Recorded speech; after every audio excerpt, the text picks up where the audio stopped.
Welcome into this edition of Gator Bytes on the 1010XL.com podcast network, also being simulcast on the Florida Gator 1010XL Facebook page. Today's Gator podcast is brought to you by Southeast Orthopedic Specialists. They're Northeast Florida's leading orthopedic center, providing an unparalleled level of care across numerous locations in both Jacksonville and St. Augustine. That includes Riverside, Northside, the South Side, the beaches, Fleming Island, and St. John's. He is Denny Thompson. I'm the hacker, Ryan Green. National Signing Day in the books. Some good, some bad. I think you have to look at it in totality, going back to December and based on what happened yesterday. But Denny, a broad overview from you. Billy Napier's introductory press conference was less than 60 days ago. His first class is pretty much in the books. How would you assess how Billy Napier did in a very short amount of time? He did fine. I think he said in that introductory press conference that probably weren't going to sign a full class. It would be hard to sign a full class. There was a lot of coaching turnover across college football, so I think in some ways that helped. In some ways it may have hurt a little bit. I think if Miami wouldn't have made a move, they would have gotten, maybe one or two more. But at the end of the day, I kept hearing this narrative yesterday about him losing out to other first-year head coaches, right? Guys that were just hired. And that's not true, because you're talking about coaches who have been recruiting at this level for the past several years, where Billy Napier didn't really have that, hey, I can just bring the guys we scouted at Louisiana to Florida. So I think he did fine. I think, any expectation over and above that probably was wishful thinking. But, at the end of the day, they climbed 40 spots, something like that. 50 spots, yeah. 50 spots. And I mean, that's a little overblown, too, because Mullen, when he left, they lost a lot, too. So I think given the circumstance, given everything around, not a bad job. And I don't know that it's over. Like, I think this year may be a little different in that in the past we've always seen FCS and Division II schools continue to sign after signing day. Mm-hmm. I think you may see a couple sprinkled in, no big names, but a couple of guys that could be impactful in a couple of years sprinkled in over the next couple of days. I don't know if that's going to happen in Florida, but throughout the country it could. All right, let's kind of look at this. Let's take it in slices, going back to December and what happened this week. There were 3 early enrollees, and that's what you have to remember. Napier did a lot of good things in December. 5-star Kamari Wilson, 4-star Chris McClellan, 4-star Devin Moore already on campus. Those 3 guys all ranked in the top 300 of the 247.com composite rankings.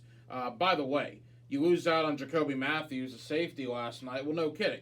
When you have Devin Moore and Kamari Wilson already committed at the safety position. I don't know how many schools are going to sign 3 safeties in a given signing period. Letters of intent. Remember Shamar James, Trevor Etienne, Tony Livingston. Again, all guys that were either in December or announced at All-Star games in January. And then we get to our first guy from this week. And it's a local guy from right here in Jacksonville, Florida, Jack Pyburn.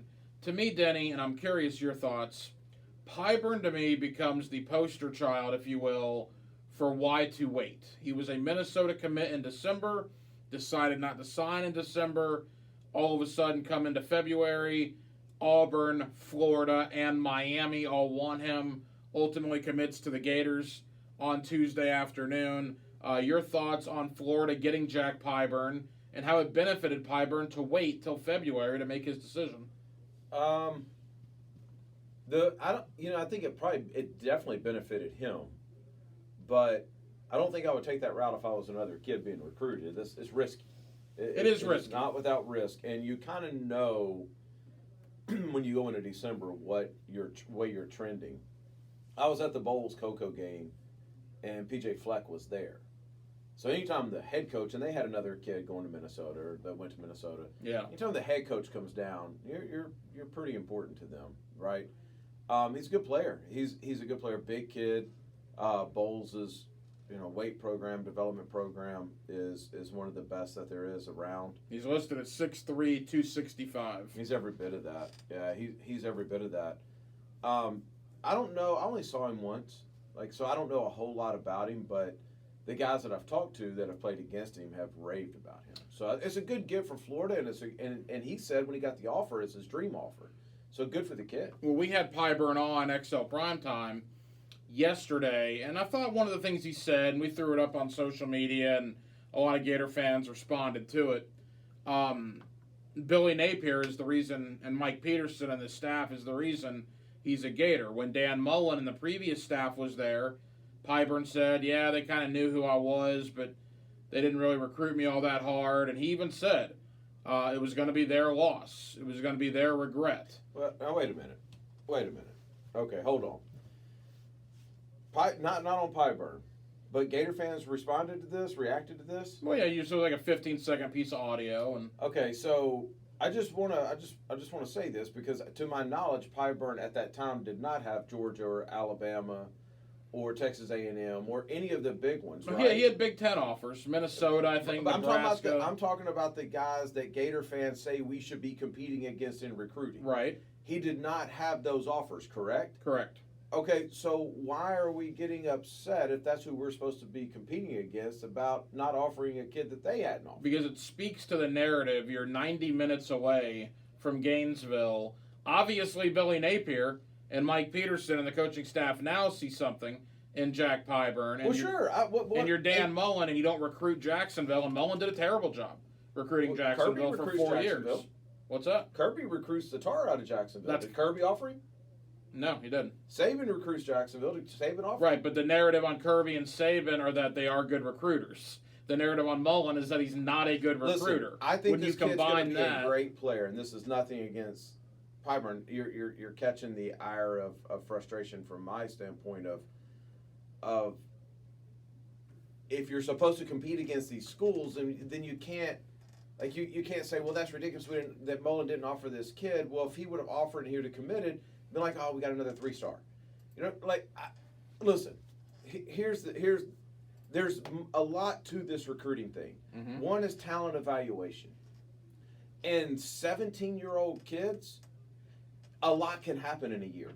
So I'm not going to throw this on Mullen.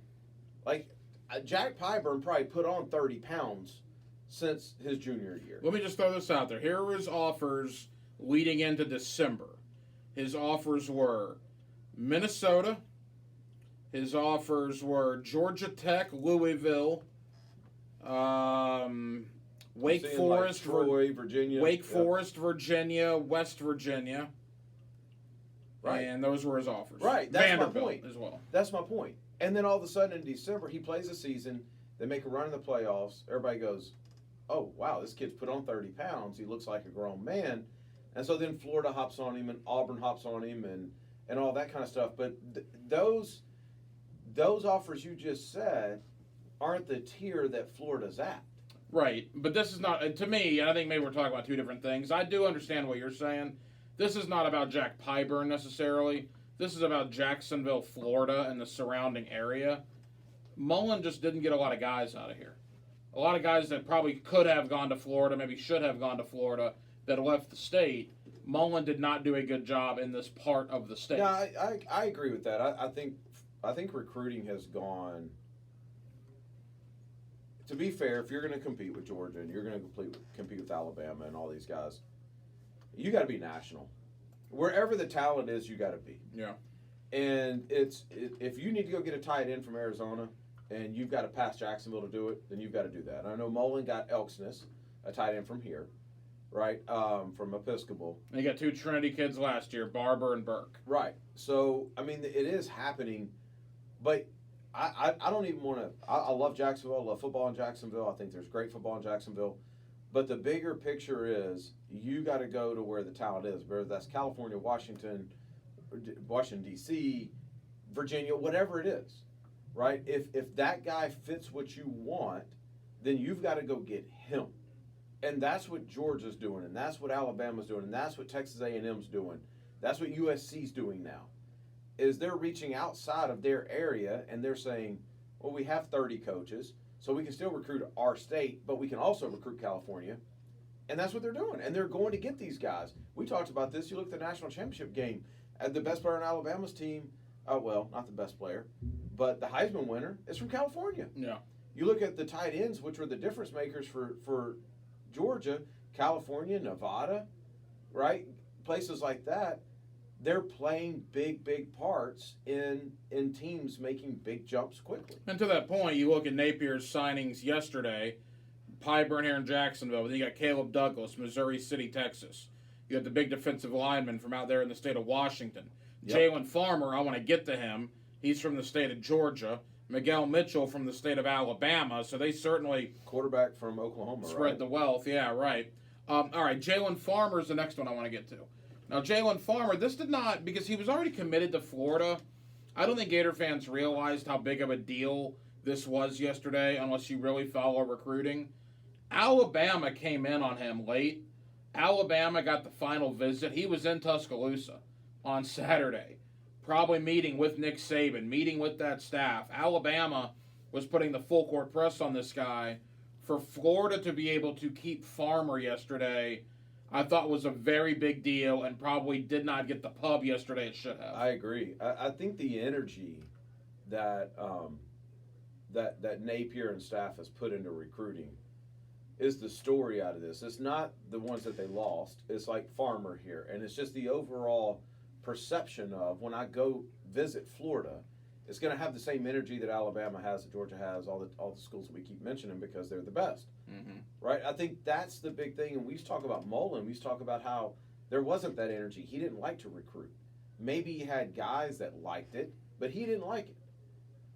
It looks like Napier's put a staff together that if they don't like it, they're acting really well. Right. And there's an energy there, and it looks different. The pictures look different.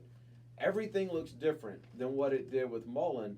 And so I think you land a guy, you compete with Alabama, to your point, and you land a guy off of energy, right? Because now, if I take a visit to Florida and I leave there and I'm like, man, that was fun, it was full of energy and all that kind of stuff, I expect the same thing out of Alabama. Mm-hmm. And they're probably not going to blow me away, which is what was happening before. They have to live up to that level, that expectation. And I think that's probably what happened in this situation. And it's going to bode well for Florida in the years to come. Today's Gator Podcast is brought to you by Southeast Orthopedic Specialists. For the highest quality care, you can rely on Southeast Orthopedic Specialists for any orthopedic injury or concern. You can log on to their website by going to se-ortho.com, and you can listen for Southeast Orthopedic Specialist, the good Dr. Kevin Murphy, on Thursday mornings in the 7 o'clock hour with Jeff and Dan right here on 1010XL for his weekly analysis of injuries and sports. It's not all Billy Napier either, Denny. We talk about the staff he's put together. Caleb Douglas, a 4-star on Rivals.com, the wide receiver out of Missouri City, Texas, was a Southern Cal commit at one point. Kerry Colbert was at Southern Cal. Yep. Billy Napier brings Kerry Colbert to be the wide receiver coach at Florida. All of a sudden, Caleb Douglas now signs on the dotted line with Florida. That is a Kerry Colbert get, and that's a good hire by Billy Napier. Yeah, no, it definitely is. You never hire a coach for a recruit. Like that's backfired time and time again. You hire a coach off their ability to sustain recruiting. And that's what I was saying a second ago. I think just by volume and by who he's picked, I don't think recruiting, I'm not saying they're going to have a top 5 class every year. Right. But I don't think we're ever going to look into October, November and see Florida at 25 or 30 again, as long as Napier's there. I think it's always going to be pretty much throughout the year when it matters, top 10. And then they make a push for guys like they have this past year. I think Colbert and guys like that are a big part of that. For people that did not watch last week, Max Brown, the quarterback. You're our quarterback guy, 6 points. It's what you do. The Gators signed one quarterback, me and Max Brown. You mentioned from Tulsa, Oklahoma. You said you watched the film. You liked what you saw. Yeah. He's twitchy. He's a good player. Good arm. Accurate kid. There's guys that when you watch film, and I watch a ton of this stuff, that they kind of just all blur together. And what we tell our guys is if you think you can play at that level, then you got to look different than everybody else. Like whenever I watch your film, the first 5 clips, I got to go, oh, crap, I want to watch more of this because this looks different than the other 50 I just watched. Mm-hmm. He's got that going for him. The quarterback room at Florida is an interesting story right now. It's crowded. It's very crowded. 5 guys, right, if you include Brown. Actually, 6 guys. Yeah, you got 6 guys. Because you got Anthony, Emery, Jack Miller, Carlos Del Rio, Kitna, and now this incoming freshman. Right. So I don't know. Expect some movement out of that room after spring. I would think at least 2 guys. Really? Yeah. I think at least 2 guys are going to leave. So I would expect some movement out of that room, but I don't. They're not going to carry 6 scholarship guys. Running back room. Damian Pierce is gone. Malik Davis is gone. Lorenzo Lingard, DeMarcus Bowman with Naquan Wright. You bring in Montreal Johnson, the transfer from Louisiana. You bring in Trevor Etienne. You concerned about the running back room at all, or do you think that's all right? No, I think that's good. I think it's interesting. I think when you start going position by position with Florida and you just say names, you go, well, there's a lot of talent there. Yeah. Then you look at that room alone, there's a lot of talent. Well, Lingard and Bowman will be fascinating. 2 former 5-stars. Yeah. 2 guys that, for whatever reason, didn't see the field in Gainesville last year. But now with the departures of Pierce and Davis, they will be given an opportunity. Yeah, I think it's just a matter of what the staff does offensively, what they get out of these guys. They use their skill sets correctly. That's the big thing is you got a running back room that, for the most part, is fast, shifty, and then a couple of kind of bangers in there. But how do you use these guys that maximize what their skill set is? There's a lot of talent there, man. There's a lot of talent there. I feel like their offensive line, there's some talent there. Right? Defensively, I think there's some talent there. So, I mean, I don't know what next year is going to look like. I'm not putting expectations on it, but there's not a wealth of talent, but there's not a lack of talent either, if that makes sense. Sometimes Twitter can be a toilet. Sometimes? It's a toilet a majority of the time. And here's my problem with Twitter last night. And it falls into one of 2 categories. If you're a Gator fan. If you're not a Gator fan, then you're just trying to ruffle feathers, and it is what it is. But if you are a Gator fan, which I'm assuming most of you are that are listening and watching us right now, and you have a problem with Billy Napier's first recruiting class, to me you fall into one of 2 categories. You're either completely clueless about recruiting, or you're looking to start an argument. I really don't know if there's any other scenario as to why Gator fans, which I saw a bunch last night, were upset with what Billy Napier did in 59 days with this class. Man, recruiting is such an art. You're talking about depending on the words and actions of 17 and 18-year-old boys. I mean, think about that for a second. I mean, it's crazy. I agree. I don't think if you are legitimately upset about this class, maybe you probably read too many message boards about how many of these he would get, and when he struck out of the last 3 of the day, I think it was, that probably wasn't the best way to end the day. That's the analogy I use. The bases were loaded. He didn't hit a grand slam. You hit a sacrifice fly. Sacrifice fly gets the job done. Again, though, I think those last 3 announcements, you know, if I remember right, they all 3 went to Miami, 1 to LSU. Yeah, but the thing about Perkins, and look, Florida was clearly 3rd on his list. Florida fans got really excited because Perkins had buddies going to Florida and a couple of interviews that he did. The kid was originally committed to Texas A&M, and he's from New Orleans. Mm-hmm. He's from New Orleans. No, I got it. I'm just saying, like, I'm not justifying people's feelings. I'm saying that if you're that diehard, that you were into message boards and all that kind of stuff, then you probably didn't expect to go 0 for 3 is my point. Yeah.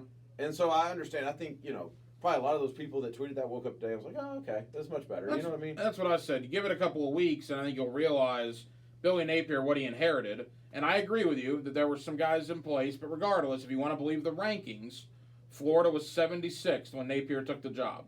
They're going to finish in the top 20. Mm-hmm. I mean, I don't know how you can be disappointed in that. 18, 19? They were 19. If you include the transfer guys, they're 17. Yeah, and I think, you know, what Cristobal did probably rubs some people the wrong way. Just Miami finishes ahead of you. And Miami fans are mad they lost Shamar Stewart, so no one was really happy. Well, you go into yesterday thinking Florida's going to, you know, jump Florida State and Miami, or end up ahead of Miami, and you don't. And so I'm not, again, not justifying. I'm just trying to rationalize, like, what that reaction is. But again, you know, Cristobal's been doing this a while. You know, Cristobal's been recruiting these kids for a while in other places. Just give it a year and let's see what happens next year. If next year, if you finish with the 19th ranked class, then you got every right to grade. Agreed. If they're 19th next year, but give the guy more than 59 days on the job. What are your expectations for Florida year to year with recruiting? Where do they finish? I think clearly what Muschamp did, he was a bad offensive coach. He was a great recruiter. Muschamp consistently was in the top 10. I mean, top 12 minimum. Yeah. I think that's fair. I think top 10's fair. I think top 5's a reach right now. Top 5's probably a reach. Get me to number 7, number 8, number 9, and that's fine. Yep. You mentioned Florida State. Now, obviously, it's a Gator podcast, but I think Gator fans, you'll find this interesting. Are you concerned in Tallahassee? These were transition classes for Miami and Florida. Cristobal and Napier on the job less than 2 months are both going to finish ranked higher than Mike Norvell at Florida State. Is that concerning at all to Seminole fans? Should it be? Probably. I know Mike has become a friend of mine, and I'm going to say this. I know the plan in Tallahassee, and I know what his vision in Tallahassee is. Is it to go to a bowl game at some point? Way, and see, there you go. Just asking. See, there you go. Eventually, is it to go to a bowl game? Never mind. Can't have a conversation with you about Florida I State. apologize. Go ahead. No, it's impossible. Go ahead. Nope. I'd love to hear your thoughts. No. I'm just saying, if he executes what he says he's going to execute, or what he thinks he can do, he's very disciplined, very rigid about how he recruits, who he recruits, all that kind of stuff. He's got to start winning more of these battles, and he has to. He's just like Florida in that he's got to finish in the top 10 or 12. The difference is, if he does that, that makes him the second ACC team.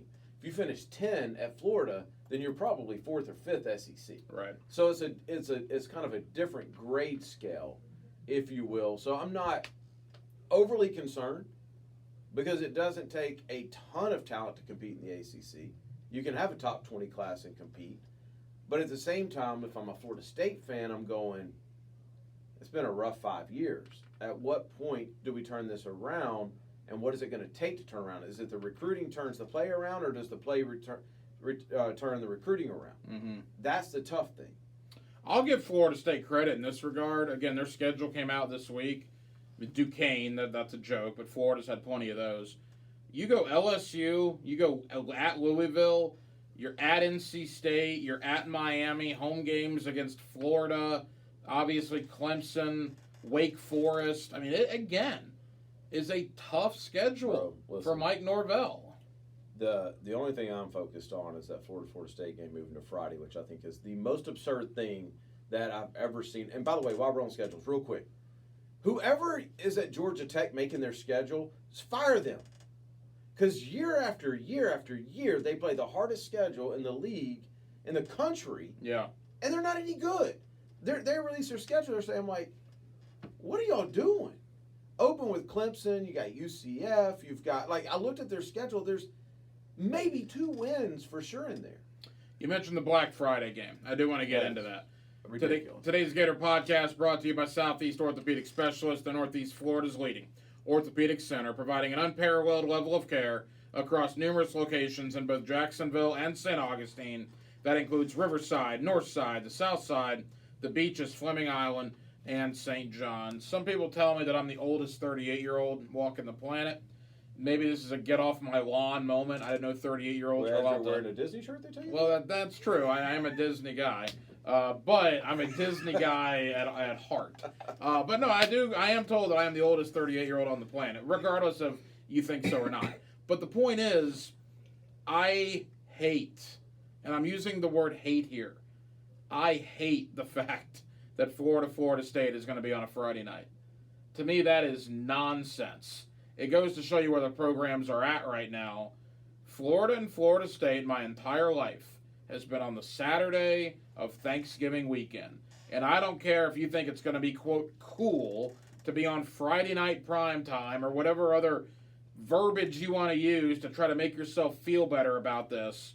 Shame on the ACC, shame on ESPN, and I guess to a lesser extent Florida State, because they're culpable of this as well, for moving that game to Black Friday. To me, makes it feel very, very insignificant compared to normal. It's idiotic on every level except for ESPN. Nobody wins in this. Okay, I get if you're, a younger guy and you like the night games and you're thinking, I can tailgate all. Okay, cool. Talk to me that Saturday when you're hungover and feel like crap. Yeah. But nobody wins on this. Like, there's high school games still being played, and here's what happens. It's not the visit. It's the fact that your in-state, one of your biggest in-state games is not going to be watched by your best in-state high school players because they're going to be playing. Yeah. I don't understand this. Not to mention, James mentioned this to me yesterday. He hates it. And he mentioned this to me. He's like, everybody gripes about hotel rooms and things like that in Tallahassee. You think there's gonna be none. It's a holiday weekend. It's on I-10. You know how long it's gonna take you to get there? Mm-hmm. You can't get there without going through I-10. It's so ridiculously stupid. I hope it's a one-year deal. I hope it's something that they look at and go, that was a terrible mistake, and we're never doing this again. They won't do it in Gainesville. Now, who knows what they'll do in Tallahassee in 2024, but my goodness, man. It might as well be the Egg Bowl. It might as well be Missouri and Arkansas now. It's just ridiculous that they're playing that game on a Friday. I saw a thing on Twitter. If you're going to play on Black Friday, why don't you bust out the black uniforms if you're the Gators? I mean, could that bring some resemblance of coolness to the game? I guess perhaps. No. But I'm still very, very frustrated by it. Interesting thing for Florida State's schedule, I don't know if you saw this. They actually play with the Raging Cajuns, Billy Napier's former team, 6 days before they play Billy Napier and the Florida Gators. Just an interesting quirk in the Seminoles schedule. All right, we'll leave with this. Obviously, more on the recruiting trail. Spring football, not that far away. Gator basketball won a game yesterday. Boy, that was a tough watch. It was a free throw fest at the end, but it was an SEC road win. And right now, Florida would be in the NCAA tournament. To me, Denny, that's where I'm at. The season will be a success if they make the tournament. The season will be a failure if they don't make the tournament. That cut and dry. It's either going to be in and success, out and failure. Do you agree? I don't even care anymore. Interesting. Feel free to elaborate on that. I've hit that point with Florida basketball. It's so hard to watch that I don't care. I don't watch. It's a terrible product. I really, literally couldn't care less about anything more than I care less about Florida basketball. You said you don't care anymore, but how long has the not caring been around? This whole year. The minute that you saw, last year, but this year it was like, okay, new transfers, all that kind of stuff, and then they start off okay. And then the minute you saw that it's going to be the same thing, I didn't even give them a second chance. It was just like, bump it. They got injury problems now. I don't care. There's an excuse every single year. Their best players, though. Every year there's an excuse. Every single year there's an excuse on why they go 7 minutes without scoring or why even this when or why Castleton that. was playing, they could not. They were doing the same thing. They could not shoot the basket. Exact same thing. They're way better offensively when he plays, but still they couldn't shoot the basket. When Castleton was playing, they were 6-0 and ranked in the top 10. I have better things to do. Huh? When Castleton was playing, they were 6-0. When Castleton was playing, they were still going on scoring. Well, they were 6-0 at the beginning of the year. He was still playing when they lost after that. Well, that's true. You're right. But the first 6 games, they were 6-0. That 0-7 Methodist team or whatever that ran him off the court. He played. Yeah. He played. Like I mean, you guys can argue all day long. The fact is, he is their best player. No, he's definitely. So they're minus their best player. It is a huge and if they make the NCAA tournament minus their best player, I've been a Mike White. Wait. Hold on. You're going to hit us with you can argue all day long and then try to throw a fact, but you're going to leave the fact out that they sucked when he was playing?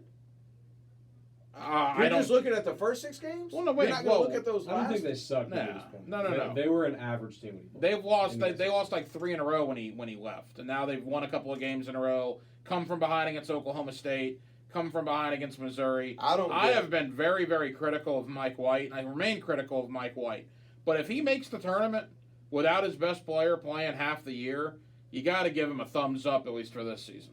To me, anyway. I think when Castleton plays, they're a mediocre SEC team. When he doesn't play, they're below average. The mysterious voice you hear, I love. I love the great. This is why I don't care anymore, though, because I guess Florida basketball is reduced to whether or not one player plays. That's incredible to me. Like, you've been there 6 or 7 years. You've had all these recruiting classes, all these transfers, and one player goes down, and now we're going to pat you on the back. If you're one of 66 teams that make the tournament, 68 teams that make a tournament. That's fair. It is year 7. I do agree with that. I mean, anyway, I don't care. No. I don't care. I don't watch. I have better things to do with my time than sit on a couch and watch a bunch of dudes throw bricks at a basket. We'll get Denny to do the endorsement that you can hear the Florida Ole Miss game right here on 1010XL and 92.5 It's probably better FM. to listen to than it is to watch. Saturday afternoon. Perhaps Denny can do the halftime adjustment period for all the fans listening out there, give his thoughts and his perspective. Next week, we'll do Super Bowl stuff. Boy, kind of an orange and blue. Yeah, for the Gator point of view. Okay. Van Jefferson, Yeah. Brandon Powell. Yeah. There is kind of an orange and blue flavor. Evan McPherson, my goodness. Evan McPherson has been an absolute monster for the Cincinnati Looks Bengals. smart now, doesn't he? Yet, unfortunately, Besides Justin Tucker, is he the best kicker in the NFL now? no. He looks smart He's now not. for leaving early. I mean, he's had the best 3-week period. I wouldn't put him as the best kicker in the league. The unfortunate thing for Evan McPherson, though, as good as he is now, what is he most remembered for in Gainesville? He's most remembered for missing the kick in the fog, LSU. the Marco Wilson shoe game. But regardless, he looks very good now. So we'll give him an orange and blue spin on the Super Bowl, see if anything happens. Leave us with this. Transfer portal never ends. Mhm. There's no national signing day for the transfer portal. Are we going to see more guys come out of the portal before spring ball for the Gators? Probably not before spring ball, no. But I would think, after yeah. spring ball? After spring ball, there'll be a whole nother crew that comes out.